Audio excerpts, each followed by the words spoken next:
ना होते तो कसम से हम भी ना होते, तुम ना होते तो दाल रोटी के मजे ना होते, तुम ना होते तो रंग बिरंगे फलों से बाजार सजे ना होते, तुम ना होते तो त्योहार हमारे सूखे रह जाते, बाकी तो छोड़िए भगवान भी हमारे भूखे रह जाते।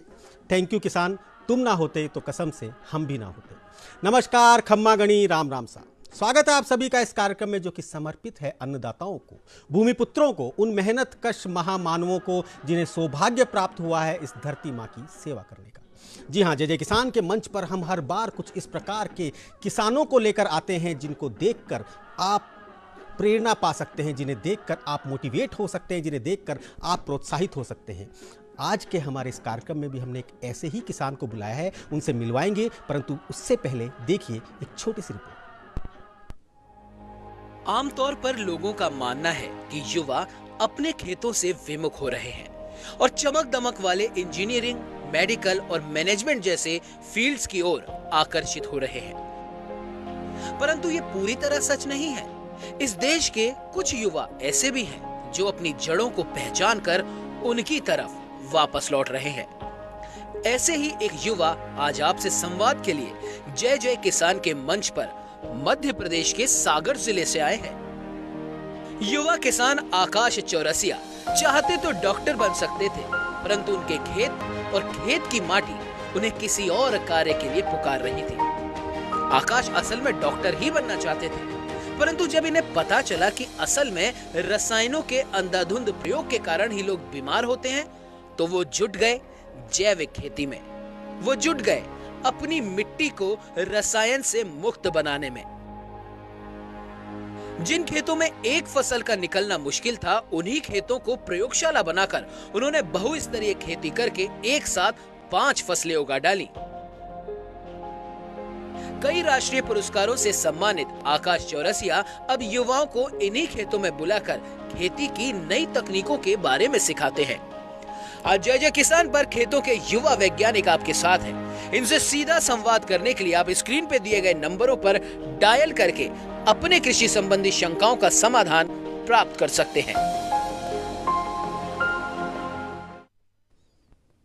जी हाँ, मेरे देश का युवा अब समझदार हो रहा है। मेरे देश का युवा अब अपनी जड़ों की ओर लौट रहा है। मेरे देश के युवा को इस समय मेरे देश के खेत पुकार रहे हैं और दोनों बाहें फैलाकर वो कह रहे हैं कि जो सड़क गांव से शहर की ओर जाती है, वही सड़क शहर से वापस गांव की ओर आती है। एक बार वापस आ जा और अपने इस खेतों की सुध ले ले। जी हाँ, वाकई में, और हमारे देश के युवा उस तरफ आ भी रहे हैं। आज हम जय जय किसान के मंच पर एक ऐसे ही युवा को हमने बुलाया है।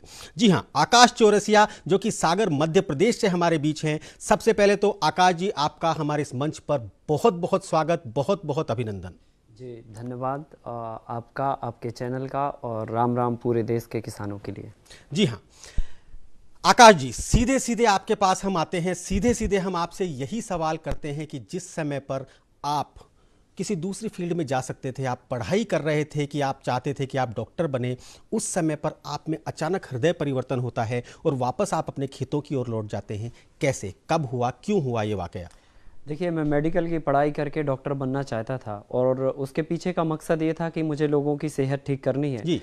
हर किसी का बचपन से ही कोई ना कोई एक सपना होता है और उस सपने के साथ में बच्चा बड़ा होता है, एजुकेशन लेता है, प्रोफेशंस में जाता है और फिर अपना करियर बनाता है। जी। हमें डॉक्टर बन के लोगों की सेहत ठीक करनी थी। कई बार इस बीच में हमें अस्पताल जाने का मौका मिला।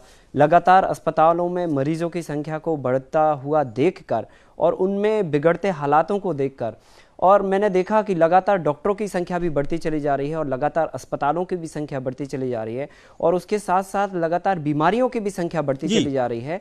तो उस बात ने मुझे एक क्वेश्चन मार्क लगाया, एक सवाल खड़ा किया, एक परिवर्तन करने के लिए एक मोड़ पर लाकर खड़ा किया कि अगर ये बढ़ रही है तो फिर डॉक्टर बन के आप क्या करेंगे? क्या इसी संख्या को बढ़ने देंगे या फिर इसमें कुछ परिवर्तन करेंगे? अगर परिवर्तन संभव है तो अभी क्यों नहीं हो रहा है? तो मैंने जड़ पे जाने की कोशिश करी और जड़ पे जाने की कोशिश करी तो एक बुंदेलखंड से एक कहावत निकली है, जैसा खाओगे अन्न वैसा होगा मन, जैसा होगा मन वैसा होगा तन। तो सारी चीजें खान पान से जुड़ी हुई हैं, तो क्यों ना खान पान को सुधारा जाए और लोगों की सेहत में बदलाव किया जाए। तो अगर हम जड़ ठीक कर लेंगे, मतलब अगर खान पान को ठीक कर लेंगे, तो निश्चित ही है हमारा सारा सब कुछ ठीक हो जाएगा और लोग बीमार कम होने लगेंगे। और इसी विचार ने, इसी जो है परिस्थिति ने हमें खेती में आने के लिए मजबूर किया और पढ़ाई लिखाई छोड़, डॉक्टर बनने का सपना छोड़ किसान बनने पर मजबूर किया। और मैंने संकल्प लिया 2011 को कि मैं खेती करके लोगों को अच्छे अनाज के लिए लोगों तक पहुंचाऊंगा, थाली में एक अच्छा जैविक अन्न लोगों तक पहुंचाऊंगा और देश के युवा किसानों को और किसानों को जैविक खेती के लिए प्रेरित करूंगा। जी हाँ, मतलब आपने उस समय ये फैसला लिया कि लोगों के रोग ठीक करने के बजाय हम नस्लों को रोग मुक्त रखने के लिए क्यों ना सबसे पहले फसलों को रोग मुक्त रखें। जी हाँ, क्योंकि सबसे किसी भी जो है बदलाव की जो कड़ी होती है या किसी भी सुधार की जो कड़ी होती है वो रूट से होती है। अगर हम रूट सुधार लेते हैं तो निश्चित ही हमें बाकी चीजें सुधारने की जरूरत नहीं होती हैं। अगर हम अपनी दिनचर्या में अगर खान पान अपना सुधार लें तो निश्चित ही है बाकी चीजें हमें सुधारने की जरूरत नहीं है, क्योंकि जैसा हम गाड़ी में अच्छा पेट्रोल डालते हैं तो हमारी गाड़ी बहुत अच्छी चलती है। ठीक उसी तरह अगर हम अच्छे अपने शरीर में अच्छा भोजन डालेंगे, बिना जहर का भोजन डालेंगे, तो निश्चित है हमारी गाड़ी भी बहुत अच्छी चलेगी। मतलब 2011 में आपने सोच लिया था कि बीमार से नहीं लड़ना, बीमारी से लड़ना है। जी हाँ, निश्चित। जी हाँ, आपने तो डिसाइड कर लिया, आपने तो फैसला कर लिया कि आपको डॉक्टर नहीं बनना है, आपके खेतों में ही आपको जाना है, किसान बनना है। लेकिन इस फैसले का स्वागत आपके घर वालों ने तो निश्चित तौर पे नहीं किया होगा। देखिए, शुरुआती दौर में आप जो भी संकल्प लेते हैं जो परिस्थितियों से विपरीत होता है तो निश्चित ही विरोधाभास होता है। तो विरोधाभास थोड़ा हुआ, लेकिन जो है उस विरोधाभास के बीच में जो है ना तूफान इतना बड़ा था कि वो विरोधाभास बहुत छोटा था और वो तूफान आगे निकल गया, विरोधाभास पीछे हो गया और आज उस तूफान के साथ में वो सारा विरोधाभास भी साथ में है। ठीक है, ये समझ में आई बात कि आपने डॉक्टर बनने का सपना छोड़ दिया, परंतु पढ़ाई भी क्यों छोड़ दी? जी, जब आप किसी काम में उतरते हैं तो मुझे लगता है कि वही प्रयोगशाला होती है, वही विज्ञानशाला होती है, वही सब कुछ होता है। और जब आप किसी काम में कुछ करना चाहते हैं तो उस काम के लिए आपको मिटाना पड़ता है, और जब तक आप उस काम के लिए मिटाते नहीं हैं तो ऊपर ऊपर से काम में परिवर्तन नहीं आता है। तो मैंने सोचा कि बस जो है ना इसी में इतना काम करना है, इतना काम करना है कि पढ़ाई जो है ना बोनी पड़ जाए। और ठीक उसी तरह से ये सिद्ध भी हुआ। बहुत सारे लोगों ने जो है ना शुरुआत में इसका विरोध किया और लगा उनको कि यार ये तो पढ़ने लिखने वाला बच्चा जो है ना अगर खेती में चला जाएगा तो मतलब जो है ना आगे इसका भविष्य क्या होगा। लेकिन आज वही लोग जो है ना वापस से खेती में भविष्य तलाशते हुए हमारे खेतों पर सीखने के लिए आ रहे हैं। लोगों ने कहा नहीं कि एक पागलपन कर रहे हो, आप पढ़ाई छोड़ रहे हो? ये तो एक सामान्य प्रक्रिया है। जब आप कोई लीक से हटके काम की शुरुआत करते हैं तो निश्चित ही आप पागल घोषित हो जाते हैं, और यह एक पहली सीढ़ी होती है। जब आपको कोई पागल कह दे तो इसका मतलब यह है कि आपने पहली सीढ़ी अपनी मंजिल के लिए बढ़ा दी है, और निश्चित ही धीरे धीरे करके आपको आगे सीढ़ियाँ लगी हुई हैं और मेहनत करके आपको उस पर आगे चलना होता है, और ये सिद्ध करना होता है कि आप अगर पागल हैं तो आपने कुछ रचा है। जी हाँ, बिल्कुल सही। किसी ने कहा है कि धरती बनना बहुत सरल है, मुश्किल है बादल हो जाना। पढ़ना लिखना बहुत सरल है, मुश्किल है पागल हो जाना। आपने उस पागलपन की हद को पार की और इसीलिए आज आप स्क्रीन पर देख पा रहे होंगे इन्हें बहुत सारे राष्ट्रीय पुरस्कार मिले हैं, बहुत सारे लोग इनके फॉलोअर्स हैं। इनके खेतों को एक रिसर्च सेंटर इन्होंने बना लिया है जहां पर कई लोग इस समय पर प्रशिक्षण ले रहे हैं। ठीक है, आकाश जी, कैसे शुरू हुआ 2011 में आपका सफर? क्या आपने सबसे पहले किया और कैसे धीरे धीरे इस स्तर तक पहुंचे कि आपको राष्ट्रीय स्तर पर पुरस्कार मिलने लगे? देखिए, सबसे पहले नंबर हमने टमाटर की फसल से शुरुआत करी जी। 10 डिसमिल की भूमि में हमने कुछ टमाटर की फसल पे प्रयोग किया था, और उस समय हमने हाइब्रिड टमाटर लगाए हुए थे और ड्रिप और तमाम तरह की संसाधनों से हमने उसको किया हुआ था, और बहुत अच्छे परिणाम उसके 8 महीने के बाद में हमें सामने में आए। और फिर उसके बाद हमने बैगन, मिर्ची, करेला, लौकी, गिलकी, सेम, बरबटी तमाम तरह की फसलों पर प्रयोग किए। और इन सारे प्रयोगों को करने के बाद लगातार जब हम किसानों के बीच में अपने अनुभव साझा करने के लिए उतरे तब हमें पता चला कि किसान जो है ना किसी एक समस्या से ग्रसित नहीं है, वो तमाम तरह की परेशानियों से ग्रसित है। जैसा कि सभी किसान भाई जानते हैं, हमारे देश में बीज बोने के तुरंत बाद खरपतवार की समस्या चालू होती है। कई किसानों के पास पानी की काफ़ी दिक्कत होती है, कई किसानों के पास जैविक खाद उपलब्ध नहीं होता है, कई किसानों के पास कीड़े कंट्रोल करने के लिए बेहतरीन जैविक संसाधन उपलब्ध नहीं होते हैं, कई किसानों के पास मौसम परिवर्तन के बहुत बुरे असर खेती पे होते हैं, तो उसके कारण फसल बर्बाद हो जाती है। बहुत सारे कारण होते हैं और हमने देखा गांव स्तर पर हमारे भारत में 70% की आबादी अगर देश की किसानों की है, तो उसमें से 90% ऐसे किसान हैं हमारे देश में जो कि 2 से 5 एकड़ जमीन का रकबा रखते हैं। तो 2 से 5 एकड़ जमीन के रकबा रखने वाला व्यक्ति अपनी आजीविका कैसे चलाएगा, अपने परिवार को अच्छी शिक्षा कैसे दे पाएगा, अपने परिवार को कैसे चला पाएगा? तो घटती जो है जमीन का रकबा और बढ़ती आबादी, ये एक बहुत ही अलग से चुनौती काम कर रही है। तो ये बहुत सारी समस्याएं हमने जाके किसानों के बीच में फेस की, तब हमें समझ में आया कि इतने से काम, टमाटर आलू बैगन से काम नहीं चलने वाला है। कुछ इस तरह के नवाचार हमें करने पड़ेंगे, कुछ इस तरह के प्रयास हमें करने पड़ेंगे जिससे इन सारी समस्याओं का समाधान हो, और वो भी सस्टेनेबल तरीके से। तब हमारे दिमाग में मल्टी लेयर फार्मिंग का कॉन्सेप्ट दिमाग में आया। क्या है एग्जैक्टली अगर हम बात करें, मतलब मल्टी लेयर फार्मिंग सुनने में जो लग रहा है और जो असल में आप कर रहे हैं वो क्या है? मैं चाहूंगा थोड़ा विस्तार से बहुस्तरीय खेती अगर के बारे मल्टी लेयर फार्मिंग को बहुत संक्षिप्त तरीके से समझा जाए तो जैसे हम शहरों में जगह कम होती है तो एक प्लॉट पे कई मंजिला बिल्डिंग खड़ी कर देते हैं। सो बेसिकली 1000 स्क्वायर फीट जमीन में अगर हम 10 मंजिल बना देते हैं तो वो 10,000 स्क्वायर फीट में कन्वर्ट हो जाती है। ठीक उसी तरह शहरों में मल्टी स्टोरी बिल्डिंग बनती है, हमने खेतों में मल्टी स्टोरी फार्मिंग की हुई है। तो इसमें बेसिकली क्रमशः जमीन के सरफेस का उपयोग करते हैं, जमीन के और ऊपर के स्पेस का यूज करते हैं और जमीन के अंदर का स्पेस का यूज करते हैं।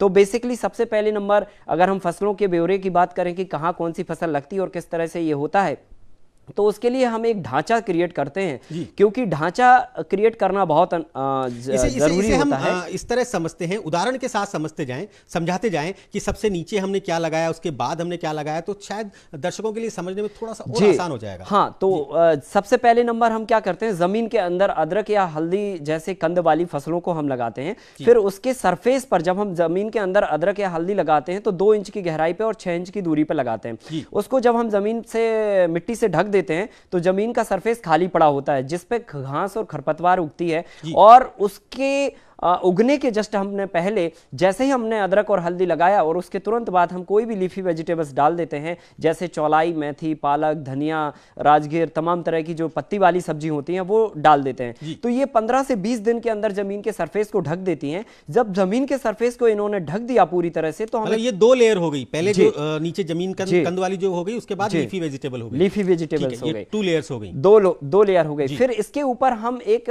6.5 फीट की हाइट पर एक ढांचा क्रिएट करते हैं जिसमें हम पौधों को एक अनुकूल वातावरण देने के लिए घास का और बांस का एक ऐसा सस्टेनेबल विकल्प तैयार करके एक ऐसा वातावरण तैयार करते हैं जिसमें अर्ध छायादार एक माहौल तैयार होता है। और उस पे जो हम बांस लगाते हैं, बांस के साथ ही साथ हम जो है ना लता वाली एक फसल को लगा देते हैं जो कि पत्ती की साइज छोटी रखती है और ये जाके शेड के ऊपर पूरी तरह से फैल जाती है। जब ये पूरी तरह से ऊपर फैल जाती है तो हमारी तीसरी फसल 6.5 फीट की हाइट पे तैयार होती है। ठीक है, एक हो गया कंद पे, एक हो गई लीफी वेजिटेबल, उसके बाद तीसरी हो गई बेल वाली या लता वाली फसल जो कि आपके ऊपर शेड पे उग रही है। ये हो गई 3 लेयर। जी अब इसके बाद हम क्या करते हैं, उसी शेड के स्ट्रक्चर में 15 बाई 15 पर पपीते की फसल को लगाते हैं। तो नर्सरी हम बाहर तैयार करते हैं और अप्रैल के महीने में इसे ट्रांसप्लांट करते हैं। और पपीता जो है ना देसी किस्म का होता है जो कि शेड के ऊपर निकल के जाके फलता है। तो सबसे ऊपर टॉप फ्लोर पर या 4th फ्लोर पर हमारा पपाया होता है, 3rd फ्लोर पर हमारी लता वाली फसल होती है, 2nd फ्लोर पर हमारी लीफी वेजिटेबल्स होती है और ग्राउंड फ्लोर पर हमारी कंद वाली फसल होती है। अब इसमें हम एक और लेयर तैयार करते हैं 5वीं फसल के रूप में, और इसमें हम क्या करते हैं, जो जमीन का सरफेस है, सरफेस और मंडप के बीच में जो 6.5 फीट का स्पेस है उसमें हमने 2-2 फीट के अंतर से कोई भी एक लता वाली फसल को और लगा देते हैं 2-2 फीट के अंतर से। और जो बैम्बू और बैम्बू के बीच में जो डिस्टेंस है उस पर हम वायरिंग कर देते हैं, एक जाला कर देते हैं वर्टिकल, और उस पर हमने एक करेला है, लौकी है, गिलकी है, इस तरह की लता वाली एक फसल लगा देते हैं। तो 5वीं लेयर के रूप में हम वहां पर एक फसल ले लेते हैं। मतलब जो वर्टिकल फार्मिंग जिसे कहते हैं, वो लंबी बीच में जो आपने तार बांधे उन पर वो 5वीं फसल तैयार हो जाती है। कैसा रहा आपका इसका एक्सपीरियंस, अनुभव कैसा रहा? आपने 5 फसलें एक साथ बोई जी। क्या रहा, क्या देखिए, अनुभव की अगर हम बात करें तो जितनी भी प्रकार की हमने अभी समस्याएं सोची हैं या जो भी हमारे बीच में समस्याएं, इन सभी समस्याओं का हमें एक मंच पर सस्टेनेबल तरीके से समाधान मिला। जब हमने जमीन के अंदर कंद वाली फसल को लगाया तो हमने खाद पानी और सारी व्यवस्थाओं को दिया और उसके ऊपर पत्ती वाली सब्जी बो दी। पत्ती वाली सब्जी बोने से 3 बड़े फायदे हुए। पहला बड़ा फायदा यह हुआ कि उसने जमीन के सरफेस को ढक लिया, तो जब जमीन के सरफेस को उसने ढक लिया तो कोई भी वीड्स निकलने के लिए स्पेस नहीं बचा, और जब खरपतवार निकलने के लिए जगह नहीं बची तो हमें खरपतवार नाशी दवा डालने से हम बच गए और उसको लेबर से निकालने के लिए खर्चे के लिए हम बच गए।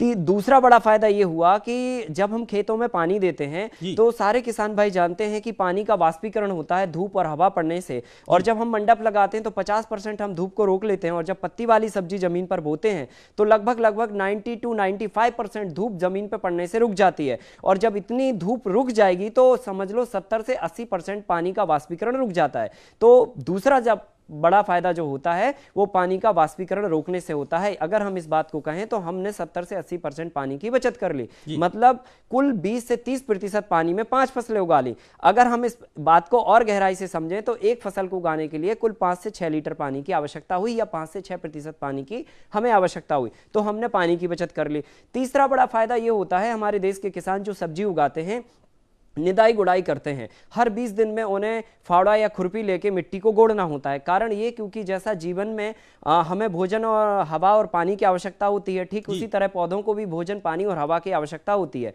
हमारी नाक से हम सांस लेते हैं, पौधे भी नाक से सांस लेते हैं, पर उनकी नाक जो है ना जड़ों में होती है। तो जब तक जड़ों में हवा का एरिएशन नहीं होगा, अगर मिट्टी में पोरोसिटी नहीं रहेगी तो पौधे श्वसन क्रिया नहीं कर पाएंगे। तो हमारे भारत में जो एक ट्रेंड है वो खुरपी लगा के हम निदाई गुड़ाई करते हैं। इससे लेबर कॉस्ट ज्यादा बढ़ती है, क्योंकि भारत में अभी लेबर बहुत मुश्किल से मिलती है, जिसके कारण हमारी कॉस्ट बढ़ जाती है और किसान निदाई गुड़ाई नहीं कर पाता। तो हमने जब पत्ती वाली सब्जी लगाई तो हम क्या करते हैं, जो पौधा बड़ा हो जाता है उसको हम जड़ समेत निकालते हैं, और जड़ समेत जब हम निकालते हैं पौधे को तो मिट्टी ऑटोमेटिकली उखड़ जाती है, और जब मिट्टी ऑटोमेटिकली उखड़ती है तो निदाई गुड़ाई जो है ना ऑटोमेटिकली हो जाती है। मतलब अगर हमारी लीफी वेजिटेबल्स 4 महीने चलती है तो हर सप्ताह जो है ना हम लीफी वेजिटेबल्स को, जो बड़े बड़े पौधे हो जाते हैं उनको निकालते हैं, और जैसे जैसे पौधे निकालते हैं हर बार मिट्टी की गुड़ाई हो जाती है, तो निदाई गुड़ाई का हमारा खर्चा भी बच जाता है और श्वसन क्रिया पौधों को अच्छी तरीके से मिल पाती है, जिससे चारों पांचों फसलें बहुत अच्छे तरीके से ग्रो करती हैं। जी आकाश जी, आपसे लोग बात करना चाहते हैं। पंकज सिंह इस समय हमारे साथ फोन लाइन पर जुड़े हुए हैं, आपसे रूबरू होना चाहते हैं अपने सवाल के साथ। नमस्कार पंकज सिंह जी, सुन पा रहे हमारी आवाज? जी लगता है संपर्क टूट गया है। ठीक है आकाश जी, ये बात तो सही है कि आपने 5 लेयर लगा दी, अलग अलग तरीके से आपने उत्पादन किया, 1 बीघा जमीन से वो उत्पादन कर लिया जिसके लिए कम से कम 4 या 5 बीघा जमीन की आवश्यकता थी। वहां तक तो बात समझ में आती है, परंतु सुना है आपने अपने खेतों में स्पीकर लगाए हुए हैं, म्यूजिक सुनाते हैं फसलों को। म्यूजिक आपको पसंद है कि फसलों को सुनाना चाहते हैं? मतलब मेरा कहने का मतलब है म्यूजिक सुनकर आप ज्यादा अच्छा काम करते हैं या फसल का उत्पादन भी बढ़ता है? सर दोनों ही होता है, क्योंकि जब इंसान तनाव में होता है, और जाहिर सी बात है आज पूरी दुनिया कहीं ना कहीं तनाव के घेरे में है, और हम अपना स्ट्रेस खत्म करने के लिए, छुट्टियां मनाने के लिए कहीं बाहर जाते हैं, एकांत जगह में अपना वक्त गुजारते हैं, या कई लोग अपना मन पसंदीदा गाना भी सुनते हैं और कई लोग अपना मन पसंदीदा मूवी भी देखते हैं। तो हम अपनी पसंदीदा चीज को करके अपना स्ट्रेस खत्म करते हैं, पर उसी वातावरण में, उसी माहौल में हमारे पेड़ पौधे, पशु पक्षी, जानवर भी हैं जो कि तनाव में है इस वातावरण के माहौल से। तो उसका रिजल्ट मिला आपको कुछ? जी हाँ, तो हमने उनको क्या किया, लगातार 2014 से हम इस पे प्रयोग कर रहे हैं। अलग अलग गानों को सुनाकर, क्लासिकल बेसिकली इंस्ट्रूमेंटल म्यूजिक सुनाते हैं, तो हम केंचुओं के लिए साउंड सुनाते हैं, उसमें रिदम देते हैं, क्लासिकल साउंड्स देते हैं, आवाज होती है जिसमें केवल साउंड मतलब शब्द नहीं होते हैं। तो उससे हमने देखा कि जो केंचुआ हमारा 60 दिन में जिन संसाधनों के साथ में काम करता है, वही केंचुआ 45 दिन में गाना सुनकर 45 दिन में अपना काम कंप्लीट करके दे देता है, और उनकी मल्टीप्लिकेशन कैपेसिटी भी बढ़ जाती है और गुणवत्ता भी बहुत अच्छी बढ़ जाती है। बहुत अच्छा आकाश जी। आकाश जी, मनोज शर्मा जयपुर से इस समय जुड़े हुए हैं, आपसे बात करना चाहते हैं। नमस्कार मनोज जी, सुन पा रहे हैं हमारी आवाज? नमस्ते सर, मैं आप वाला कार्यक्रम जय जय किसान हर बार टीवी पे देखने को मिलता है, मुझे बहुत अच्छा कार्यक्रम लगता है। आपका आभार मनोज जी, बहुत बहुत शुक्रिया आपका हमें फोन करने का। पूछिए क्या पूछना चाहते हैं? एक सवाल था सर, मैं मल्टीलेयर खेती के बारे में पूछना चाहता था। इस खेती को किस प्रकार से बढ़ावा दिया जाए, किस प्रकार से इस चीज को किया जाए? जी हाँ, आप लगातार टीवी देखते रहें। मल्टीलेयर फार्मिंग के बारे में ही इस समय हम चर्चा कर रहे हैं और मल्टीलेयर फार्मिंग जिन्होंने इंट्रोड्यूस किया है वो खुद आज हमारे साथ में आपके सामने टीवी पर हैं, आपसे रूबरू हो रहे हैं। आकाश जी बोलना चाहेंगे, कुछ बात करना चाहेंगे? जी पंकज जी, आपके लिए बहुत बहुत धन्यवाद सवाल पूछने के लिए। मैं आपको बोलना चाहता हूं कि हमें पहले नंबर किसी भी काम को अगर बढ़ावा देना होता है तो अगर हमें बहुत बड़ा प्रकाश पुंज खड़ा करना है तो एक माचिस की तीली आप जलाइए, एक दीपक को जलाइए, दीपक से जो है ना धीरे धीरे और दीपक जलाइए और धीरे धीरे मल्टीप्लिकेशन कीजिए। तो हमें उसके लिए एक मॉडल स्थापित करना पड़ेगा, अपने एरिया में एक एग्जाम्पल खड़ा करना पड़ेगा। सो अगर आपके एरिया में कोई भी किसान या आप जो है ना अगर इसको करना चाहते हैं तो एक बार आप सागर आइए, चीज़ों को समझिए, देखिए और उसके बाद जो है ना अपने यहाँ मॉडल उसको खड़ा करिए और फिर धीरे धीरे आपके क्षेत्र में ये चीज़ें विस्तार लेने लगेंगी। जी आकाश जी, पंकज जी काफी देर से प्रयास कर रहे हैं आपसे बात करने का। पिछली बार भी संपर्क टूट गया था। पंकज जी अब दोबारा उत्तर प्रदेश से हमारे साथ फोन लाइन पर मौजूद है। नमस्कार पंकज जी। हाँ नमस्कार सर। जी पंकज जी, बहुत बहुत आभार आपका, आपने फोन किया, बहुत बहुत धन्यवाद। पूछिए क्या पूछना चाहते हैं पंकज जी? दूसरी बार ट्राई कर रहे थे, पहली बार थोड़ा दिक्कत हो गई थी। जी कि हम आकाश जी से भी पूछना चाह रहे हैं, चाहे सलाह भी देना चाह रहे हैं जी कि जैसे भारत में 7 लाख गाँव हैं जी, हर गांव में जो है जैसे 5 एकड़ या 4 एकड़ 4-5 किसानों को जोड़ करके इस तरह से खेती कराई जाए जी और हर गांव में एक मॉडल बनाया जाए। जी, तो उसको देख करके बाकी के जो युवा जो शहरों की तरफ पलायन कर रहे हैं उनका ध्यान रखना होगा और वो भी मल्टीलेयर फार्मिंग बनेंगे। जी तो इस बार मतलब प्रयास किया जा रहा है।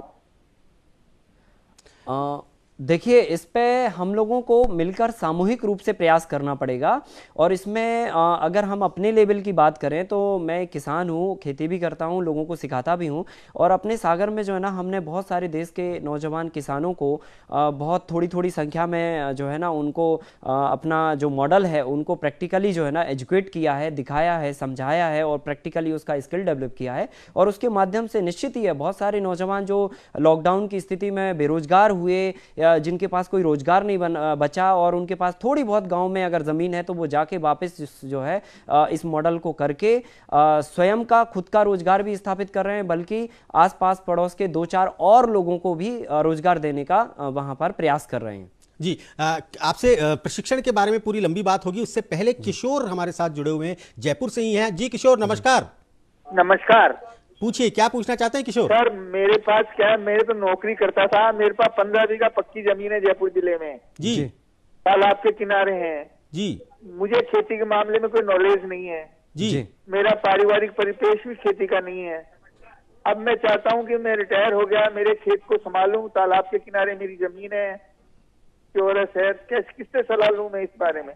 जी आकाश जी, देखिए मैं आपको बोलना चाहूँगा सर कि आपको सबसे पहले नंबर 0 टू बेसिक्स खेती के आपको समझने पड़ेंगे। अगर आपका बैकग्राउंड खेती से नहीं है और आप बड़ी ज़मीन का रकबा रखते हैं और खेती में अपना भविष्य बनाना चाहते हैं तो खेती को पहले अच्छे ढंग से तरीके से समझिए। और उसके लिए हम लोग हम अपने लेवल पे जो प्रयास करते हैं वो ये कि सागर में हम अपने कोर्सेज चलाते हैं 7-7 दिन के, तो आप उसमें आइए और पूरा जीरो से लेकर स्टार्टिंग से लेकर और पूरा कैसे खेत को हमें डिज़ाइन करना है, कैसे हमें खेती के बेसिक स्ट्रक्चर को, बेसिक पैरामीटर को, बेसिक थम्स को कैसे इस्टेब्लिश करना है ताकि हमारा पर्यावरण, पानी, मिट्टी और ये सारी चीज़ें बहुत अच्छे से हमारे को फ़ायदा देती रहें, तो वो आप ले सकते हैं। बेसिक से सीखिए और फिर अपने यहाँ से खेती की शुरुआत करिए। आकाश क्या आपको नहीं लगता एक बहुत शुभ संकेत है कि युवा इस समय पर कोशिश कर रहे हैं अपने खेतों को समझने की, अपने खेतों को जानने की और लगातार प्रयास करते हैं कि हाँ हम खेती की तरफ आएं? जी निश्चित ही है, क्योंकि सर दुनिया में हमने बहुत आगे बढ़कर जो है ना विकास किया, बहुत सारे जो है ना नए नए आयामों को हमने छुआ और सारी चीज़ों को छूने के बाद जब अंत में व्यक्ति घर आता है तो 2 रोटी खा के सोता है और जब घर से जब निकलता है तो 2 रोटी खा के निकलता है। तो अंत में व्यक्ति को ये समझ आता है कि रोटी, मिट्टी और ये सब सारी चीज़ें जो है ना हमारी प्रकृति का हिस्सा है और इंसान जाहिर सी बात है प्रकृति का हिस्सा है। तो अभी धीरे धीरे करके जब एक दौर हमने देख लिया, एक ग्लैमर हमने देख लिया, उसके नफ़ा नुकसान हमने देख लिए, तब हमको अब समझ में आने लगा है कि नहीं, हमें प्रकृति से जुड़कर काम करना पड़ेगा, क्योंकि हमारा जो शरीर है पंच तत्वों से मिलकर बना हुआ है और ये पंच तत्व ब्रह्मांड की रचना का हिस्सा है। मतलब इन पंच तत्वों से ही पूरे ब्रह्मांड का रचना हुई है और ये खेती के हिस्सा है। तो जब तक हम अपना प्राकृतिक दिनचर्या नहीं जिएंगे तब तक हम एक समृद्धि की तरफ आगे नहीं बढ़ सकते। इस कोविड-19 ने कम से कम हमें हमारे संस्कृति से परिचय कराया, हमारा जड़ों से परिचय करवाया, आयुर्वेद से परिचय कराया और सबसे बड़ी बात agriculture is the best culture, ये हमें सिखाया कोविड-19 ने। वरुण हमारे साथ जोधपुर से जुड़े हुए हैं, बात करना चाहते हैं आपसे। नमस्कार वरुण। राम राम साहब। राम राम सर, जोधपुर से बात कर रहा हूँ वरुण। हाँ वरुण जी बताइए। सर मेरा सवाल आकाश जी से है कि पश्चिमी राजस्थान में जो मिट्टी पोली मिट्टी है, क्या यहाँ पे भी जो है इस तरह की खेती हो सकती है क्या? देखिए, आपको मिट्टी के हमें फोटोग्राफ्स भेजने होंगे। मैं थोड़ा सा बताऊं आपको कि पश्चिमी राजस्थान की जो मिट्टी है वो बालू मिट्टी टाइप की, जो बहुत पतली मिट्टी होती है, रेतीली हाँ मिट्टी है। अब क्या वहां पर ये चाहते हैं कि क्या वहां पर इस तरह की लेयर्स बनाकर हम कुछ कर सकते हैं? अब आप अपना जवाब दीजिए। जी देखिए, अगर आपके पास रेतीली मिट्टी ज्यादा है जो कि पानी डालने पे ही पानी धरती के अंदर ले लेती है, तो उस तरह की मिट्टी में आप लेयर फार्मिंग तो कर सकते हैं, लेकिन कंद वाली फसल के रूप में अदरक या हल्दी ना लगाकर आप 2 लेयर 3 लेयर कर सकते हैं। तो फसलों के अलग अलग कॉम्बिनेशंस होते हैं जो मिट्टी, जलवायु और आपके एरिया के हिसाब से डिसाइडेड होते हैं। तो वो कॉम्बिनेशंस आप हमसे ले सकते हो और सजेशन ले सकते हो कि आपकी मिट्टी में कौन से कॉम्बिनेशंस के आधार पर 2 लेयर में खेती होगी या 3 लेयर में होगी या 4 लेयर में होगी, तो वो हम आपको एडवाइस कर सकते हैं। जी हाँ, भव्य उदयपुर से इस समय जुड़े हुए हैं, बात करना चाहते हैं आपसे। नमस्कार भव्य। नमस्कार जी, पूछिए, क्या पूछना चाहते हैं भव्य? सबसे पहले तो आकाश जी, मैं आपको काफी दिनों से फॉलो कर रहा हूँ फेसबुक पर, हर जगह जी, और मैंने आपसे इतना कुछ सीखा है कि बीच में जब लगा कि नौकरी से काम नहीं बन रहा तो मैंने नौकरी छोड़ दी और अब मैं आपके सारे जितने भी प्रोग्राम हैं देखता हूँ।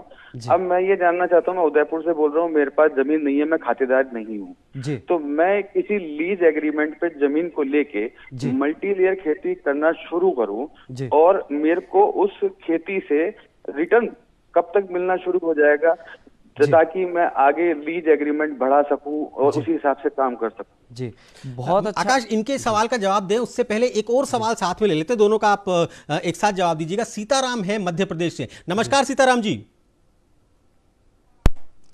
जी टीकाराम जी पूछिए, क्या पूछना चाहते हैं?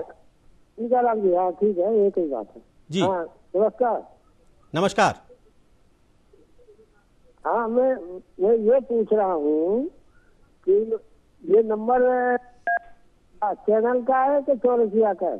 जी ये नंबर चैनल का है, लेकिन चौरसिया जी के नंबर भी अगर आप जानना चाहते हैं तो चौरसिया जी का नंबर भी आपको मिल जाएगा, थोड़ी देर में हम डिस्प्ले कर देंगे, आप चौरसिया जी से भी बात कर सकते हैं। फिलहाल अगर चौरसिया जी से आप कुछ पूछना चाहते हैं तो आपका स्वागत है। नहीं, हाँ वो तो पूछेंगे, लेकिन मैडम ये है, हाँ पूछ लेंगे, हमें नंबर भी चाहिए, हम वही रहते हैं रायशहर में, सागर बगल में ही है ना हमारा जिले। जी बिल्कुल, आपको नंबर मिल जाएगा, आप टीवी देखते रहे लगातार, आपको नंबर अभी थोड़ी देर में डिस्प्ले हो जाएगा। पूछिए, क्या पूछना चाहते हैं? हाँ तो हम उनसे पूछना चाहते हैं, ये 5 लेयर की खेती में क्या क्या है, मैंने शुरू से नहीं देखा, क्या क्या एक साथ फसल होती है? जी संक्षेप में आकाश आप इन्हें बता दीजिए, क्योंकि देखिए 4 लेयर में जो है हम सबसे पहले नंबर फसलों को डिवाइडेड करते हैं, एक कंद वाली फसल के रूप में, एक पत्ती वाली फसल के रूप में, एक लता वाली फसल के रूप में और एक पपीते के रूप में। सो पपीता सबसे ऊपर होता है, लता वाली 5.5 फीट की हाइट पर जो शेड होता है उस पर होती है और उसके नीचे पत्ती वाली होती है और जमीन के अंदर कंद वाली फसल होती है। ठीक है, तो टीकाराम जी आपको नंबर मिल जाएगा, फिर आप हमसे उसका पीडीएफ और सारी डिटेल भी ले सकते हैं और आप नज़दीक हैं आप सागर के, तो आप कभी भी किसी भी समय आके भ्रमण करके देख सकते हैं। जो भाई ने सवाल किया था उदयपुर से कि अगर हम लीज पर लेकर इस काम को करना चाहते हैं तो कितने समय में रिटर्न आना चालू हो जाएगा, मैं आपको और पूरे देश के किसानों को ये बताना चाहता हूँ कि मल्टी लेयर फार्मिंग एक ऐसा मॉडल है, एक ऐसा वेंचर है जो कि साल भर आमदनी देने की एक तो क्षमता रखता है। दूसरी बात यह है, इसमें मिनिमम आप जब फरवरी में ये मॉडल इस्टेब्लिश करते हैं 4 लेयर के साथ में, तो पहली लेयर पे जो हम पत्ती वाली सब्जी बोएंगे तो वो आपको 25 से 30 दिन के अंदर रिटर्न देना चालू कर देती है। तो कुल मिला के आपको फरवरी से अगर आप मॉडल शुरू करते हैं तो मार्च के बाद से आपकी इनकम चालू हो जाती है। सो मार्च से जुलाई तक आपकी लीफी वेजिटेबल्स इनकम देती है, अप्रैल से आपकी क्रीपर्स जो होती है लता वाली फसल वो इनकम देना चालू कर देती है, और अगस्त सितंबर में आपका हल्दी या अदरक से इनकम आपकी आना चालू होती है, और नवंबर से आपकी पपीती से इनकम आना चालू होती है। सो कुल मिला के साल भर इसमें इनकम का रूटीन बना रहता है। अगर आप लीज पे लेके इस काम को करना चाहते हैं तो कम से कम 5 साल का आप एग्रीमेंट करके और जमीन पर आप इस तरह की फार्मिंग के मॉडल कर सकते हैं। और इसके साथ में और भी ढेर सारे मॉडल हैं, inter cropping, mix cropping, multi cropping, इस तरह के मॉडल भी कर सकते हैं। जी, बबलू इस समय लाइन पर हैं। बबलू से बात करें उससे पहले एक चीज दर्शकों को हम एक बार दोबारा से बता दें कि आज हम जो बात कर रहे हैं मल्टी लेयर फार्मिंग पे बात कर रहे हैं, और आपको ध्यान होगा कि यहाँ पर इस मंच पर जब आप कोई सवाल पूछते हैं तो सबसे अंत में हम जो हमारे एक्सपर्ट होते हैं, जो मेहमान होते हैं, उनसे एक सवाल के लिए बोलते हैं कि कौन सा सवाल आपको सबसे अच्छा लगा, और उस सवाल को पूछने वाले को हम गिफ्ट हैम्पर के रूप में इतिहास मसालों का गिफ्ट पैक देते हैं। तो आप लगातार प्रश्न पूछते रहिए उन्हीं नंबरों पर, जो नंबर इस समय स्क्रीन पर चल रहे हैं। आपसे गुजारिश सिर्फ इतनी है कि आप अपने टीवी के वॉल्यूम को थोड़ा कम करके उसके बाद हमें फोन कीजिए। जी हाँ, बबलू हमारे साथ फोन लाइन पर जुड़े हैं। जी नमस्कार बबलू। जी नमस्कार सर, नमस्कार जी पूछिए, क्या पूछना चाहते हैं बबलू जी? जी सर, मैं पहले बात तो ये पूछ रहा हूँ कि अभी हमने गेहूं की फसल कर रखी है। जी हेलो। जी हाँ, जी हाँ, सुन पा रहे हैं सर मेरे? जी मैं जी सुन पा रहा हूँ, आप पूछिए। हाँ, मैं बोल रहा हूँ कि अभी हमने गेहूं की फसल रखी है जी, और इसी जगह हम अगर फ्रूट्स की खेती करना चाहे तो किस हिसाब से करना चाहेंगे?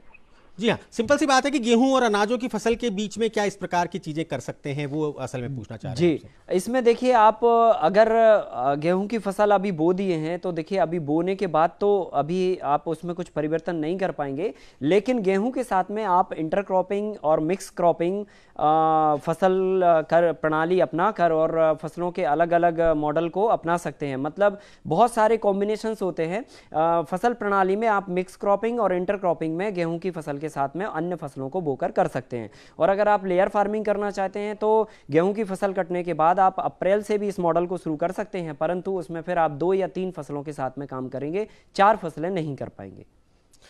जी हाँ, जिस प्रकार से आप लोगों के फ़ोन कॉल्स आ रहे हैं, जिस प्रकार से खासकर युवाओं के फ़ोन आ रहे हैं, वो वाकई में काबिले तारीफ़ है। हमारी चर्चा ठीक इसी प्रकार जारी रहेगी, परंतु वक्त है इस समय एक छोटे से ब्रेक का। ब्रेक के बाद हम फिर हाजिर होंगे, कहीं जाइएगा नहीं। अभी हमें बहुत सारी बातें करनी है। आकाश जी से पूछना है कि प्रशिक्षण का क्या तरीका है। देखते रहिए न्यूज़ इंडिया।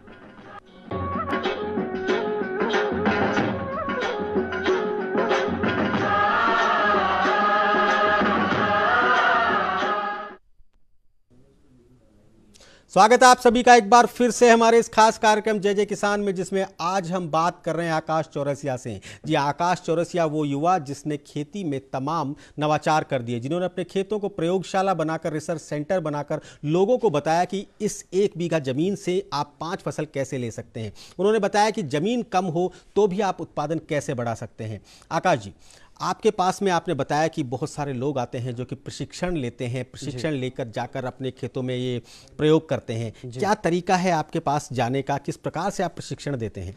देखिए, तरीका तो ये है कि लोग हमारे संपर्क पे फ़ोन करते हैं, हम उनको जो है एड्रेस वगैरह अपना देते हैं और उनको अपनी डेट्स बताते हैं। जो डेट्स होती हैं 27 और 28, 2 दिन का शिविर हमारा हर महीने फिक्स होता है, 2013 से कंटिन्यू है। और 5 दिन का और 7 दिन का हमने एक प्रैक्टिकल प्रोग्राम करने का एक नया इनिशिएटिव लिया है, जिसमें हम किसानों को, नौजवानों को जिन्होंने खेती में कदम रखना है या जो ऑलरेडी पहले से कर रहे हैं, जिनको मल्टी लेयर कृषि के बारे में कुछ भी नहीं पता है, सो उन लोगों को A to Z skilled development का प्रोग्राम हम पूरा करते हैं। 7 दिन का एक पूरा कोर्स है, पूरा प्रोटोकॉल है। उसमें स्टार्टिंग से मैदान से लेकर कि मिट्टी को कैसे ट्रीट करना है, कैसे मिट्टी को तैयार किया जाता है, फिर उस पर लेआउट कैसे बनाया जाता है, स्ट्रक्चर कैसे बनाया जाता है, फसलें कौन सी कहाँ लगाई जाती हैं, बीज उपचार कैसे किया जाता है, तमाम तरह की जो पानी देने का तरीका क्या होता है, फसल को उखाड़ने का, बेचने का, मार्केटिंग का, तमाम तरह के जो टॉपिक्स होते हैं जो खेती से संबंधित होते हैं पर किसान किसान को पता नहीं होते हैं, खासकर वो उन नौजवानों को जो खेती में नए से कदम रख रहे होते हैं। तो उनके लिए हम जो है ना इस तरह के कोर्सेज डिलीवर करके एक 7 दिन का शिविर हम सागर में करते हैं, एक 5 दिन का शिविर सागर में करते हैं और एक 2 दिन का शिविर सागर में करते हैं, और 2 शिविर पूरे ऑल ओवर इंडिया में, पूरे भारत में किसी भी किसान के यहाँ जो इस तरह के नवाचारों के साथ में अपने काम को और देश समाज के लिए कुछ देना चाहता है, उनके लिए उनके खेत पर जाके हम ये शिविर ऑर्गेनाइज करके पूरे देश में 2 शिविर हम ऐसे लगाते हैं। तो पूरे महीने भर में ऐसे हम 5 शिविर टोटल करते हैं। तो जो किसान भाई सागर नहीं पहुंच पा रहे हैं तो वो अपने एरिया में कहीं पे भी जो है जहां नज़दीकी उनको पड़ता है वहां पर वो शिविर ज्वाइन कर सकते हैं, और उसकी जानकारी जो है ना उनको फेसबुक के माध्यम से, इंस्टाग्राम के माध्यम से हम देते हैं। तो वो किसान फेसबुक पर जुड़कर और अपडेट्स ले सकते हैं। और अगर वो सागर आना चाहें तो हमारे नंबर पर वो लिखें कि हमें सागर आना है, तो हम उनको अपनी डेट्स भेज देंगे। फिर जो डेट उनको सूट करती है उस डेट को वो वहाँ पर पहुँचते हैं और उनको पूरी जानकारी वहाँ पर मिलती है और ट्रेनिंग मिलती है। जी आकाश, अजय इस समय महाराष्ट्र से हमारे साथ जुड़े हुए हैं, बात करना चाहते हैं। जी नमस्कार अजय। हाँ जी जी पूछिए, क्या पूछना चाहते हैं अजय? मैं जो पूछ रहा हूँ, ये जो 4 फसल वाली जो है, जो आपकी तकनीक इसमें है जो है ना, तो उसका एवरेज कम हो जाता है। जैसे हल्दी कम थी, उसमें हम अरंडी लगाते, वाल लगाते और उसमें मिर्ची भी लगाते जी। इसमें इतनी फसलें लगाने के बाद ये फसल कम निकलती, एवरेज नहीं मिलता जी। जैसा कि सनलाइट जो है हर फसल को पहुंचता नहीं जी। बिल्कुल, आपने एकदम बहुत ही मतलब कहना चाहिए विश्लेषण युक्त सवाल किया।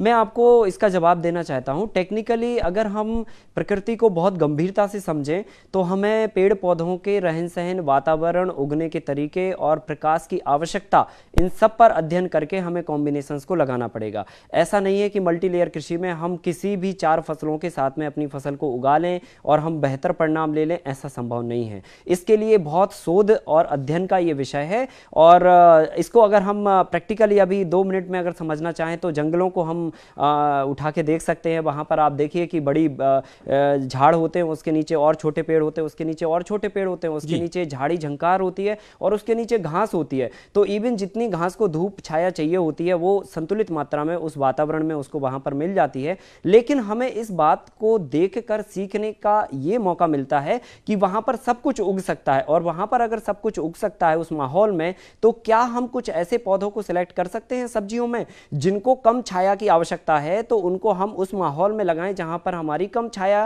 की अप्रोच पड़ रही हो, और जहां पर जिन सब्जियों को ज्यादा छाया के ज्यादा धूप की जरूरत होती है तो हम उनको उस अप्रोच में लगाएं जहां पर सबसे ज्यादा सनलाइट पड़ती हो। तो ये हमें अध्ययन करके साफ करना पड़ेगा। यही शायद आप प्रशिक्षण में बताते हैं। जी, और मेरी गुजारिश है आपसे कि एक बार आप हमसे फसलों के कॉम्बिनेशन ले लीजिए, किस फसल के साथ में किस फसल को लगाना चाहिए, तो आप बेशक अच्छा उत्पादन ले सकते हैं। हल्दी हमने अभी 4 लेयर में लगाई हुई है, हमारे सागर में लगी हुई है। 460 ग्राम हल्दी 6 इंच के अंतर से हमारी प्रोडक्टिविटी पे है, लाइव है, आप आके देख सकते हैं।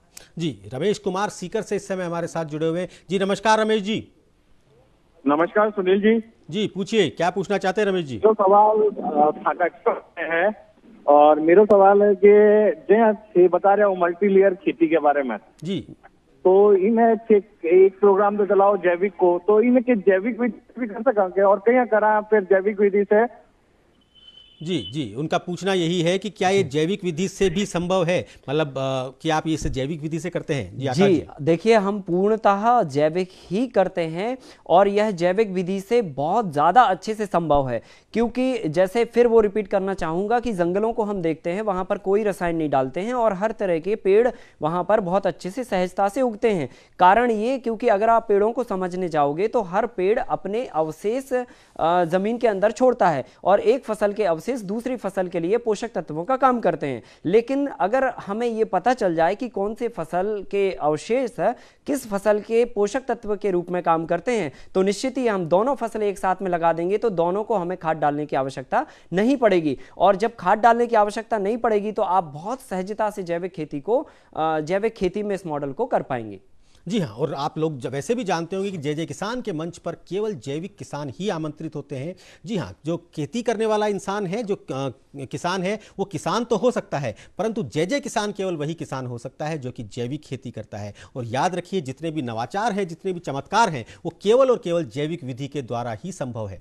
चलिए आकाश जी, प्रशिक्षण की जब भी बात आती है तो सबसे पहला सवाल उठता है कि इसकी फीस क्या है, इसका शुल्क क्या है। मैं चाहूंगा उसे आप विस्तार से बताएं हमारे दर्शकों को। जी देखिए, पहले ये प्रशिक्षण जो है ना, हम पूरी तरह से भोजन और आवास के साथ में निःशुल्क करते थे, ठीक है। सो प्रशिक्षण एक अलग मुद्दा है, लेकिन जब आवासीय आप शिविर करते हैं तो उसमें भोजन और आवास एक नया चीज जुड़ जाती है। बिल्कुल। सो प्रशिक्षण अलग है, भोजन आवास की व्यवस्थाएं अलग हैं।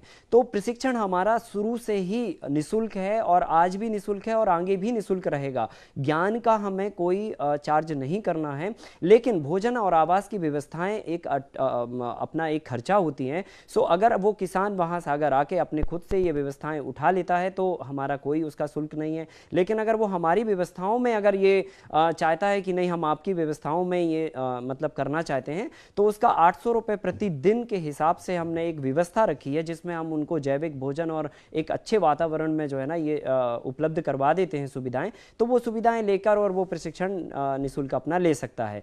तो जो किसान भाई दूर से आते हैं, जिनकी व्यवस्थाएं वहां पर नहीं है, उनको हम व्यवस्थाएं उपलब्ध करा के ये प्रशिक्षण देते हैं। और जो किसान भाई अपनी व्यवस्थाओं में रह के ये प्रशिक्षण लेना चाहते हैं, उनको पूर्णतः ये निःशुल्क होता है। 2017 तक हमने अपने जेब से 2 दिन की शिविर करते थे हम 2017 तक। 2019 से ये हमने आवासीय करना चालू किया। तो 2017 तक जो 2 दिवसीय प्रशिक्षण हमारे आयोजित हुए, उसमें जो रहना, भोजन और जो भी एक्सपेंस होते थे वो सारे हम खुद ही करते थे। लेकिन इससे 2 नुकसान होते थे। एक तो ये कि जितना हम खेती से कमाते थे वो सारा हम प्रशिक्षण कार्यक्रमों में लगा देते थे। दूसरी बात ये होती थी कि हर व्यक्ति जो है ना बार बार प्रशिक्षण के लिए आता था और वो जाके अपनी फील्ड पे कुछ भी नहीं करता था, क्योंकि उसे लगता था कि ये तो एक भंडारा टाइप का चल रहा है। तो वो प्रोग्राम दूसरी तरफ डाइवर्ट हो गया था। और ऐसे करके 32,000 लोगों को हमने प्रशिक्षण दिया और उसमें से मुश्किल से 1,000 लोगों ने इस काम की शुरुआत की। तो हमारी एनर्जी गया, समय गया, पैसे भी गए, सब कुछ गया और परिणाम कुछ भी नहीं आया। तब हमने एक छोटा सा उसका शुल्क व्यवस्था चालू की, और वो भी भोजन और आवास के रूप में कि आप एक नॉमिनली वो करिए, ताकि जो है ना, क्योंकि ये काम हमारा नहीं है, व्यक्तिगत किसी विशेष व्यक्ति का काम नहीं है, ये पूरे समूचे राष्ट्र के प्रत्येक व्यक्ति की जिम्मेदारी है कि हम पर्यावरण को सुरक्षित करें, पानी और मिट्टी को बचाएं और हर थाली तक विषमुक्त अन्न पहुंचाएं। तो ये काम व्यक्तियों का है, तो ये इतना तो व्यक्ति आराम से कर सकता है। और जब से हमने ये करना चालू किया, तब से हमने देखा कि हमने उसके आगे 30,000 लोगों को ट्रेनिंग दी और उसमें 8,000 लोगों में पूरे देश में शुरू किया। फिर उसके बाद जब हमने आवासीय प्रोग्राम करना चालू किए तो उसके रिजल्ट और भी जबरदस्त हुए।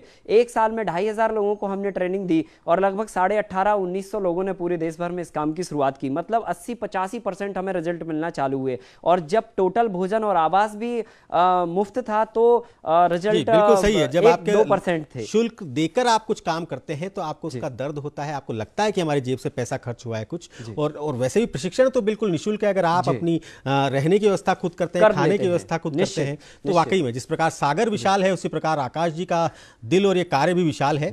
वाकई में तारीफ करनी पड़ेगी इसकी। और सलाम है आपको। कोटा से इस समय भवानी सिंह हमारे साथ जुड़े हुए। नमस्कार भवानी सिंह जी। राम राम साहब। राम राम। राम राम। कैसे हैं आप जी? गणा चौका। पूछिए पूछिए, क्या पूछना चाहते हैं? स्टूडेंट हूँ मैं वैसे तो, पर आकाश जी आपका ये प्रोग्राम बड़ा अच्छा लगा मेरे को। तो आपके इस मल्टीलेयर वाली खेती को हम भी अगर हमारे यहाँ पे करेंगे तो बुरा तो नहीं मानेंगे आप? नहीं, बताइए। नहीं, आप मल्टीलेयर फार्मिंग करना चाहते हैं या इनकी तरह सिखाना चाहते हैं? नहीं, मैं मल्टीलेयर फार्मिंग करना चाहता हूँ अपने यहाँ भी। जी बिल्कुल, आप कर सकते हैं। आकाश, स्टूडेंट्स हैं, बड़े आकर्षित हो रहे हैं आपकी तरफ। जी जी, बहुत बहुत शुभकामनाएं। सबसे पहले नंबर तो आपके लिए कि आप इस तरह जो है स्टूडेंट लाइफ में खेती में अपना करियर बनाने का सोच लिए। इसके लिए देखो, एक बार आपको या तो YouTube के माध्यम से जो है हमारी सीरीज़ मल्टीलेयर फार्मिंग को लेकर आने वाली है, या जो भी अभी YouTube चैनल पर है हमारे ऑफिशियली चैनल पर, आप उससे जुड़कर भी अपने शहर में भी रह के वहाँ पर देखकर और जो भी समझ सकते हैं उसको समझ के अपने यहाँ कर सकते हैं। और अगर आपको लगता है कि नहीं इतने में काम नहीं बन रहा है तो किसी भी दिन आप विजिट के लिए भी आ सकते हैं। अगर प्रशिक्षण के लिए भी नहीं आना है आपको तो एक आध दिन आप विजिट के लिए भी आ सकते हैं और देख सकते हैं कि किस तरह से ये होता है, तो वो भी आप देखकर अपने यहाँ इंप्लीमेंट कर सकते हैं और आप निश्चित ही अपने एरिया में करिए और दूसरे और नौजवानों के लिए एक प्रेरणा का रोल मॉडल के रूप में उभर के आइए। बहुत बहुत शुभकामनाएं आपके लिए। आकाश जी, आपके जो आपने कहा प्रशिक्षण के जो बैच लगते हैं उसमें क्या रेशो रहता है, यूथ कितना होता है और कितने यूथ से बड़े मतलब लोग होते हैं? जी देखिए, वैसे तो हमारे जो है शिविरों में हर वर्ग के लोग आते हैं, किसान भी आते हैं जो पहले से खेती कर रहे हैं, जो कुछ समय से खेती करना चालू किए और उनको काफ़ी दिक्कतें आ रही हैं खेती में, वो किसान भी आते हैं और एकदम नए किसान भी आते हैं जो बिल्कुल एकदम युवा हैं और मतलब खेती में उनको बिल्कुल भी कुछ भी नहीं है आइडिया, एक कोई दूसरे प्रोफेशन से आए हैं या कई स्टूडेंट्स भी होते हैं तो वो लोग भी आते हैं और बहनें भी आती हैं हमारे शिविरों में, जो महिलाएं होती हैं जो अपने घर परिवार की जिम्मेदारियों से के बाद जो समय निकलता है उसमें भी कुछ करने की ललक रखती हैं, तो वो बहनें भी आती हैं और कई युवा बहनें भी आती हैं जो इस काम को करना चाहती हैं। तो इन सभी में जो परसेंटेज होता है वो सबसे ज़्यादा युवाओं का होता है, जो 90% के आसपास होता है, जो 40 वर्ष से कम आयु के लोग होते हैं। और मुझे लगता है कि इसी उम्र में किसी काम की शुरुआत करना चाहिए क्योंकि परिवर्तन जो है ना इसी उम्र से ही होता है। जी, बीकानेर से रूपाराम हैं जो कि बात करना चाहते हैं आपसे। नमस्कार रूपाराम जी। राम राम। राम राम सर। राम राम जी, पूछिए क्या पूछना चाहते हैं रूपाराम जी? साहब मेरा बेटा है 21 साल का जी, MBA कर रखा है जी और मशरूम उगा रहा है जी। मैं चाहता हूं कि इन महोदय साहब के पास में मैं इनको खेती करने मल्टीलेयर सीख दूं जी, तो उसके लिए कब तक का समय क्या रहता है? जी आकाश जी। जी, आप किसी भी समय हमारे नंबर पर आप ये लिख सकते हैं कि हमें उसकी जानकारी दीजिए कि कब सागर में शिविर है या कहीं पर भी शिविर है, तो हम आपको पूरे भारत में होने वाले आगामी शिविरों की तारीखें आपको दे देंगे, स्थान पता और जो व्यक्ति उसको कंडक्ट कर रहा है उसके नंबर दे देंगे, तो आप फिर उन नंबरों पर अपना नाम पता डिटेल या जो भी इंक्वायरी है वो भरकर और आप उस स्थान पर पहुंच सकते हैं। आकाश जी, एक बात नोट की आपने, MBA हैं जी, मशरूम उगा रहे हैं जी और खेती की तरफ आना चाहते हैं जी, बिल्कुल बहुत ही खूबसूरत संदेश है ये अपने आप में। जी जी जी, क्योंकि देखिए किसी भी देश की तरक्की में युवाओं का हाथ होता है जी। और अगर हम अपने देश की तरक्की की बात करें तो मुझे लगता है हम कितने भी आगे एक आर्टिफिशियल ज़िंदगी में आगे बढ़ जाएं, पर जब तक भारत कृषि प्रधान देश है, जब तक हम कृषि में दुनिया के सामने एग्जाम्पल नहीं रखेंगे तब तक जो है ना हम आगे नहीं कहलाएंगे। और निश्चित ही है ये एक दरवाजा है और ये एक दिशा निर्देश कर रहा है कि हमारी भारतीय कृषि का भविष्य बहुत ही सुनहरा है। जी, वाकई में बहुत अच्छी आज जिस प्रकार से फ़ोन आ रहे हैं वो वाकई में एक बहुत खूबसूरत वेव लेके आ रहे हैं, खूबसूरत हवा लेकर आ रहे हैं जो बता रहे हैं कि हमारा देश बदल रहा है और हमारे युवा वापस खेतों की तरफ बढ़ रहे हैं। आगे का भविष्य की आपकी क्या योजना है आकाश जी? 5 लेयर तक तो आप पहुंच गए, इसके ऊपर क्या कितनी लेयर्स और जाने का है? देखिए अभी 5 लेयर के बाद 6 लेयर पर हमारा एक्सपेरिमेंट लगातार जारी है जी। और जैसे ही ये सफल मॉडल हमारे सामने आ जाएगा तो हम देश के साथ में साझा करेंगे। पर भविष्य की जो योजना है वो मैं आपको थोड़ा सा ब्रीफ मैं बताना चाहता हूँ आपके चैनल के माध्यम से पूरे देश के युवा और किसानों के लिए, क्योंकि आज हमारी धरती पर जिस तरह से रसायन डल रहा है और रसायन के दुष्परिणाम ये बताने की ज़रूरत नहीं है, अस्पतालों के रूप में और बीमारियों के रूप में हम सभी के बीच में है। हिंदुस्तान का आज एक भी परिवार ऐसा नहीं है जो बिना मेडिकल बिल के हो। हिंदुस्तान में जो है ना आज लाखों करोड़ों लोग डायबिटीज़ के पेशेंट हैं, लाखों लोग जो है ना हार्ट अटैक के पेशेंट हैं, करोड़ों लोग कैंसर के पेशेंट हैं।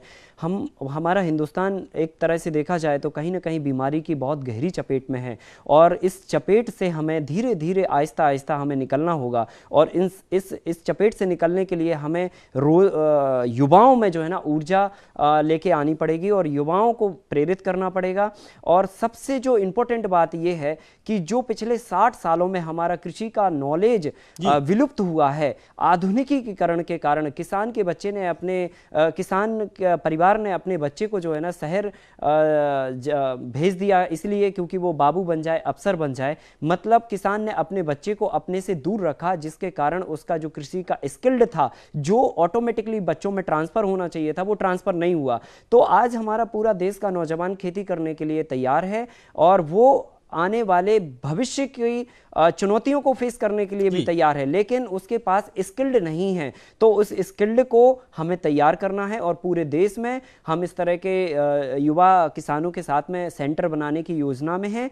जगह जगहों पर, हर राज्यों में, हर जिले में एक एक सेंटर स्थापित हो, जहां पर आने वाली नस्लों के लिए, आने वाली पीढ़ियों के लिए, युवाओं के लिए स्कूल निकलने के बाद बच्चों को इस तरह की ट्रेनिंग दी जाए ताकि वो कृषि पर्यावरण को समझते हुए खेती में उद्यमिता स्थापित कर सके और शहरों की तरफ नहीं, गांव में रोजगार ऐसा स्थापित करें कि जिस तरह से एक लहर चली थी कि गांव से लोगों का माइग्रेशन शहरों की तरफ हुआ, हम एक ऐसा माहौल खड़ा करना चाहते हैं देश में जो कि सारे शहर का क्राउड है जो वो गांव की तरफ डाइवर्ट हो जाए, लोगों को लगे कि यही असल जिंदगी है। तो वो हमारी योजना है। बिल्कुल आकाश जी, बहुत कम समय है, एक फोन ले लेते हैं, उसके बाद आगे की बात करते हैं। राम सिंह जी भीलवाड़ा से जुड़े हुए जी, नमस्कार राम सिंह जी। नमस्कार सर जी, पूछिए। मैं ये मल्टी लेयर खेती करना चाहता हूँ और ऑर्गेनिक खेती करना चाहता हूँ, तो राजस्थान में आपका कहीं भीलवाड़ा के आसपास शिविर हो? बहुत संक्षेप में जी, भीलवाड़ा में मई के महीने में शिविर संभावित है। आप हमारे नंबर पर उसका स्थान और दिनांक आप ले लीजिएगा, तो हमारे नंबर पर आप इंक्वायरी भेजेंगे, मैं आपको उसका डिटेल भेज दूंगा। जी आकाश, बहुत क्योंकि मैंने कहा कि समय बहुत कम बचा है, इसके बाद आपको ये भी बताना है कि सबसे अच्छा प्रश्न आपको कौन सा लगा। मैं चाहूंगा बहुत संक्षेप में आप अपने पुरस्कारों के बारे में बताएं, कौन कौन से पुरस्कार आपको कब कब कैसे कैसे मिले हैं? देखिए, पुरस्कार तो सबसे पहले परम पूज्य स्वामी रामदेव जी महाराज ने कृषि गौरव सम्मान इस काम के लिए दिया 2017 में। फिर उसके बाद जो है ना, महिंद्रा ने यूथ कैटेगरी का युवा सम्मान दिया 2017 में ही। फिर इनमें जो राशि मिली वो भी आप बताते जाएं। जी, पतंजलि कृषि गौरव सम्मान के साथ में 1 लाख रुपए की धनराशि परम पूज्य स्वामी जी महाराज ने दी। पतंजलि योगपीठ हरिद्वार ने, महिंद्रा इन महिंद्रा ने 2,11,000 रुपए की राशि दी। फिर उसके बाद JSPL फाउंडेशन नवीन जिंदल जी ने भी इस काम को सराहा और इसको पुरस्कृत किया और उन्होंने भी 1 लाख रुपए की धनराशि दी। फिर उसके बाद नेशनल एग्री एंटरप्रेन्योर समिट में हमने अपना आइडिया प्रेजेंट किया, उसमें भी 1 लाख रुपए की धनराशि दी। फिर उसके बाद ऑर्गेनिक इंडिया ने best farmer organic farmer winner घोषित किया और उन्होंने 5 लाख की धनराशि दी। और हाल ही में अभी लुधियाना नेहरू सिद्धांत केंद्र ट्रस्ट ने जो है इस काम को पुरस्कृत किया, नवाजा, और उन्होंने भी 5 लाख की धनराशि दी। और मैं आप सबको बताना चाहता हूं आपके स्टूडियो के माध्यम से कि जो भी हमारे लिए ये प्रोत्साहन राशि होती है या जो भी पुरस्कार होते हैं, ये सारे पुरस्कार मैं पूरे देश के उन नौजवानों को, उन किसानों को जो खेतों में मिट्टी में संघर्ष करके जैविक खेती को बढ़ावा देने के लिए काम कर रहे हैं, उनके लिए मैं समर्पित करना चाहता हूं और कर देता हूं। और इसकी जो धनराशि है वो धनराशि भी अपने व्यक्तिगत कार्य के लिए इस्तेमाल नहीं करता हूं, अपने ट्रस्ट में डोनेट करके इसे किसानों के उत्थान में इस राशि को लगाता हूं। बहुत बढ़िया आकाश। अब सबसे अंतिम चीज जिसका कि दर्शकों को बेहद इंतजार रहता है जी, कौन सा प्रश्न आपको सबसे अच्छा लगा जिसे आप चाहेंगे कि हम इतिहास मसाले का गिफ्ट पैक उन्हें पहुंचाएं? देखिए, अभी तक जितने भी भाइयों ने सवाल किए, सभी के सवाल काफ़ी अच्छे थे, इसमें कोई दो राय नहीं है। और अगर आप सबसे अच्छे सवाल की अगर बात करेंगे तो जिस तरह से हमारी देश के नौजवानों की लहर आगे बढ़ रही है, उसमें हमने देखा है कि जो अभी राजस्थान से जो उदयपुर के भाई थे, उन्होंने एक बहुत अच्छा सवाल किया था कि अगर हमारे पास खेती नहीं है तो मैं इस काम को कैसे कर सकता हूँ। ये उनका सवाल मुझे बहुत अच्छा लगा और मैं चाहता हूँ कि उदयपुर से जिन्होंने पूछा था कि लीज पर हम अगर जी, तो उन ऐसे किसानों के लिए, ऐसे युवाओं के लिए मैं संदेश देना चाहता हूं कि इस तरह की विचार आप अगर रखते हैं तो आप निश्चित ही है किराए की जमीन पर भी इस कार्य को खड़ा कर सकते हैं। तो दिल में एक तूफान होना चाहिए, मन में एक संकल्प होना चाहिए। जमीन होना बहुत आवश्यक नहीं है, जमीन तो किराए पे भी मिल सकती है, लेकिन संकल्प और जो है तूफान किराए पे नहीं मिलता है। तो अगर ये आप अगर करते हैं तो निश्चित ही आप परिवर्तन का हिस्सा बन सकते हैं। जी हाँ, आकाश चौरसिया, आप जिस कार्य को कर रहे हैं, जिस प्रकार से युवाओं को आप प्रोत्साहित कर रहे हैं, और उसका एक छोटा सा उदाहरण आपने पिछले 1 घंटे के एपिसोड में देखा कि आज जितने भी फोन आए वो सभी लोग, कोई कह रहा था कि मैं नौकरी छोड़ चुका हूं, मैं खेती करना चाहता हूं, कोई कहता है मुझे लीज पर जमीन लेकर फिर उस पर खेती करना है, कोई कहता है मैं स्टूडेंट हूं और मैं इस खेती करना चाहता हूं, कोई कहता है मैं MBA हूं, मशरूम उगा रहा हूं, आगे बढ़ना चाहता हूं। वाकई में आज आपने बताया कि देश हमारा बदल रहा है, देश हमारा वापस अपनी जड़ों की ओर लौट रहा है। आपको बहुत बहुत सलाम, आपको बहुत बहुत बहुत शुक्रिया कि आप युवाओं में एक लहर जगा रहे हैं और हमारे इस कार्यक्रम में, हमारे इस मंच पर आने के लिए, इतनी दूर से आप हमारे पास पधारे, उसके लिए आपको बहुत बहुत धन्यवाद। जी हाँ, जय जय किसान मंच ही ऐसा है जिस मंच पर हम ऐसे ही युवाओं को साथ लेकर आते हैं, ऐसे ही युवाओं को आपसे रूबरू कराते हैं जो कि आपको बताते हैं कि किस प्रकार से खेती करनी चाहिए। अगले सप्ताह फिर मिलेंगे आज ही के दिन, आज ही के समय, किसी नए एक्सपर्ट के साथ, कुछ नए विशेषज्ञों के साथ और आपके फोन कॉल्स के साथ। देखते रहिए न्यूज़ इंडिया। आमतौर पर